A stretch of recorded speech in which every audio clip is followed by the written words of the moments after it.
घर को हठात कौन गेस्ट आसतु कि पिला माने संध्या बेले किसी चटपटा खाइबा मागिले आज रेसिपी आपण समस्त मन को निश्चिंत कर नब।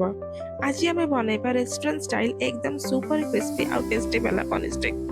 चलतु आउ डेरी न करी देखिबा घरे खूब सहजरे किपरि एहाकु बनाइबा। Welcome to Cook with Vidyashri.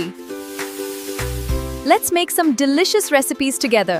Subscribe now and hit the bell icon. हमर सुपर टेस्टी पनीर स्टिक बनैबा पे हमको एही सब जिंस आवश्यक जेमति कि पनीर, कैप्सिकम, टमाटो और पियाज।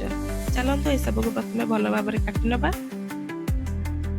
प्रथमे मु एठी 300 ग्राम रो पनीर नेछि। मने रखिबे पनीर फ्रेश ही नेबे।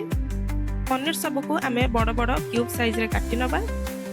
देखंतु मु आपनको एठी गोटे पनीर रो साइज देखौछि। एही भली मोटा मोटा क्यूब आकार काटिबे नहले आउ टिके छोट आकार मध्ये आपण काटि परंती। किंतु मन रखिबे बेसी छोट आकार काटिबेनी नहले पनीर स्टिक करबा समय रे पनीर गुडी भांगी दिबो।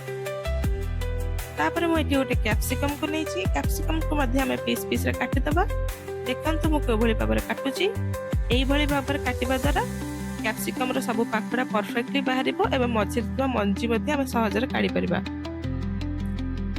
एबे ए सब पाखडा गुडी को पीस पीस करी काटि नबा।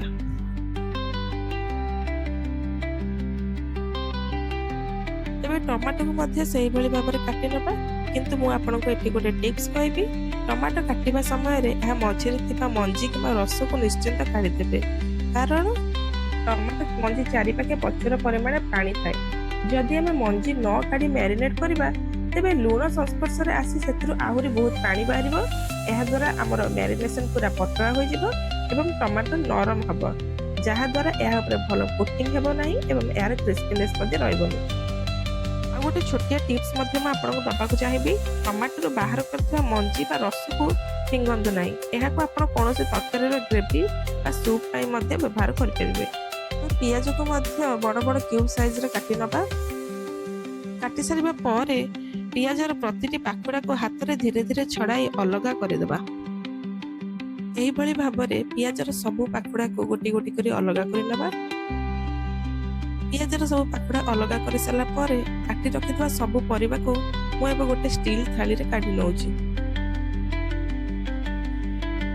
एबे पनीर स्टिक पे व्यवहार करथबा वुडन स्टिक किबा स्क्यूअर को हमें प्रथमे भलरे धोई नै पाखापाखि 20 रु 30 मिनिट पर्यंत पानी रे बतुरेबा। एहा द्वारा स्टिक रे मॉइस्चर आसी जाए, जहा द्वारा कि आमे पनीर स्टिक करबा समय काठी गुडी का भांगीबो नाही किबा तेल रे छानिला बेले आ एगुडी का पोडीबो नाही। एबे काटी रखितबा पनीर पीस गुडी को चलंतु भलो भाबरे मैरिनेट करि नबा।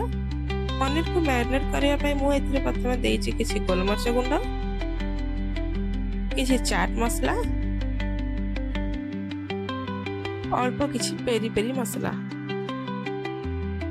खाली लेंबुर रस को भल भाबरे चिपुड़ी देई पनीर सब को भल भाबरे गोली मिसई दबा। पनीर मैरिनेट हो गला परे एहा को 10 रु 15 मिनिट पर्यंत रेस्ट दबा पे छेड़ दबा।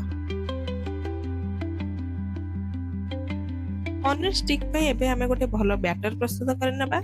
गोटे बेला रे मु एठी 3 चम्मच मैदा नेछि।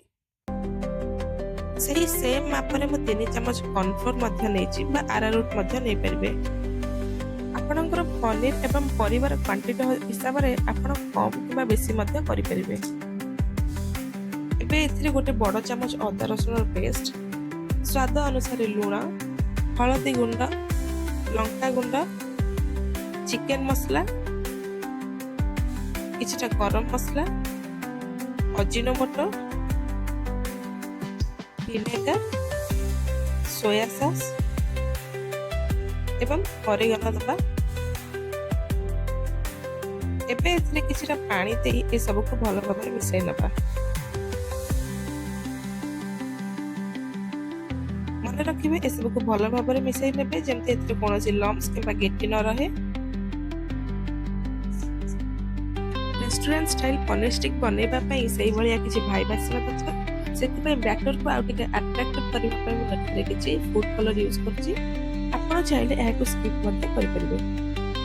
दर्शक बंधु मोर गोटी छोटिया रिक्वेस्ट आपनक पई, जदि मो चैनल को जाय सब्सक्राइब कर नांती तले जल्दी सब्सक्राइब कर दियंतु एवं पाखरे थिबा बेल आइकन को प्रेस कर नियंतु। ଏବେ ଆମର ବ୍ୟାଟର ପୁରା ପରଫେକ୍ଟଲି ପ୍ରସ୍ତୁତ। ଚାଲନ୍ତୁ ଏବେ ଆଗକୁ ବଢ଼ିବା। ଏବେ କାଟି ରଖିଥିବା ପରିବା ଏବଂ ମ୍ୟାରିନେଟେଡ୍ ପନିରକୁ ବତୁରେଇକି ରଖିଥିବା ଉଡେନ୍ ଷ୍ଟିକ୍ରେ ଗୋଟି ଗୋଟି କରି ଗଳେଇକି ସଜେଇବା। ଆପଣମାନେ ଦେଖନ୍ତୁ ମୁଁ କିଭଳି ଭାବରେ ଷ୍ଟିକ୍ ଭିତରେ ଗୋଟେ ପରେ ଗୋଟେ ପରିବା ଏବଂ ପନିର ସବୁକୁ ଭଲ ଭାବରେ ଗଳେଇ ସଜେଇକି ରଖୁଛି। ପ୍ରଥମେ ମୁଁ ଏଠି ଗୋଟେ ପିଆଜର ପାଖୁଡ଼ା ନେଇଛି, ତାପରେ ମୁଁ ଗୋଟେ ପିସ୍ ପନିରର ନେଇଛି, ତାପରେ ମୁଁ ଗୋଟେ କ୍ୟାପ୍ସିକମର ପିସ୍ ନେଇଛି, ପୁଣି ଏଠି ଆଉ ଗୋଟେ ପନିରର ପିସ୍ ମଧ୍ୟ ମୁଁ ଦେଇଛି। ଏବେ କାଟି ରଖିଥିବା ଟମାଟର ମଧ୍ୟ ଗୋଟେ ପିସ୍ ଦେଇଛି ଏବଂ ଶେଷରେ ପୁଣି ଗୋଟେ ପିଆଜର ପାଖୁଡ଼ା ଦେଇ ମୁଁ ଏଇ ପନିର ଷ୍ଟିକ୍ଟାକୁ ସଜେଇଲି। ଆପଣ ଚାହିଁଲେ ଆପଣଙ୍କ ପସନ୍ଦରେ ପନିରର କ୍ୱାଣ୍ଟିଟି କମ୍ ବେଶୀ କରିପାରିବେ। ମୁଁ ଏଠି ଦିଟା ପିସ୍ ଲେଖେ ନେଇଛି, ଆପଣ ଚାହିଁଲେ ଆଉ ଗୋଟେ ଅଧିକ ମଧ୍ୟ ନେଇପାରିବେ, ନହେଲେ ଗୋଟେ ପିସ୍ ମଧ୍ୟ ନେଇପାରିବେ।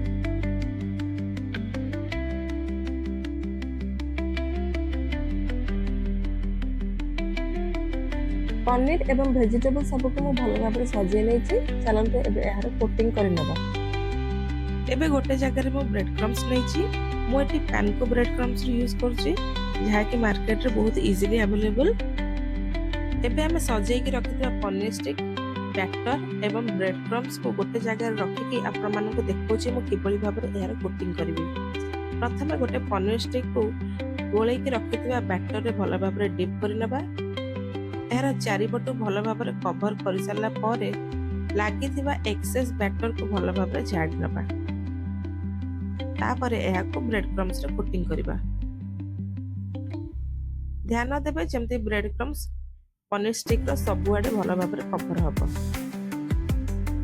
ଏଇଭଳି ଭାବରେ ଆପଣ ଗୋଟେ ପରେ ଗୋଟେ ସବୁକୁ କୋଟିଂ କରିନେବେ। ଆପଣଙ୍କୁ ଆଉ ଥରେ ଦେଖାଉଛି, ଦେଖନ୍ତୁ ମୁଁ କିଭଳି ଭାବରେ କୋଟିଂ କରୁଛି। ପ୍ରଥମେ ବ୍ୟାଟରରେ ଡିପ୍ କରିବେ। ବ୍ୟାଟରରେ ଡିପ୍ କରିସାରିଲା ପରେ ଏହାର ଏକ୍ସେସ୍କୁ କାଢ଼ିଦେବେ। କାଢ଼ି ସାରିଲା ପରେ ପୁଣି ବ୍ରେଡ୍ କ୍ରମ୍ସରେ ତାକୁ କଭର କରିବେ।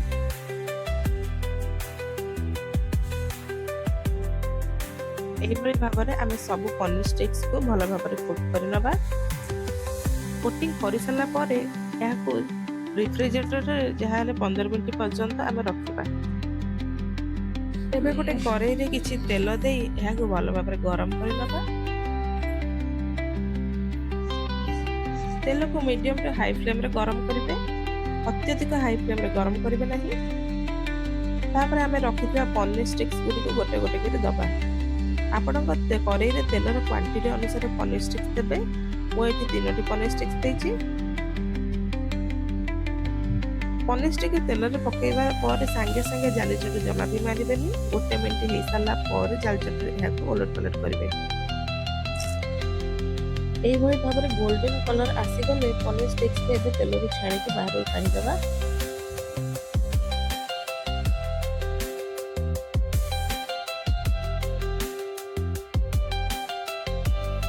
ଏବେ ବାକି ସବୁ ପନିର ଷ୍ଟିକ୍ସ ଗୁଡ଼ିକୁ ମଧ୍ୟ ତେଲରେ ଦେଇ ମିଡିୟମ ଟୁ ହାଇ ଫ୍ଲେମ୍ରେ ଗୋଲ୍ଡେନ୍ କଲର୍ ଆସିବା ପର୍ଯ୍ୟନ୍ତ ଏମିତି ଏପଟ ସେପଟ କରି କ୍ରିସ୍ପି ହେଲା ଯାଏ ଛାଣି ନେବା ଏବଂ ଏହାକୁ ଗୋଟେ ପ୍ଲେଟ୍ରେ ଗାଳି ନେବା।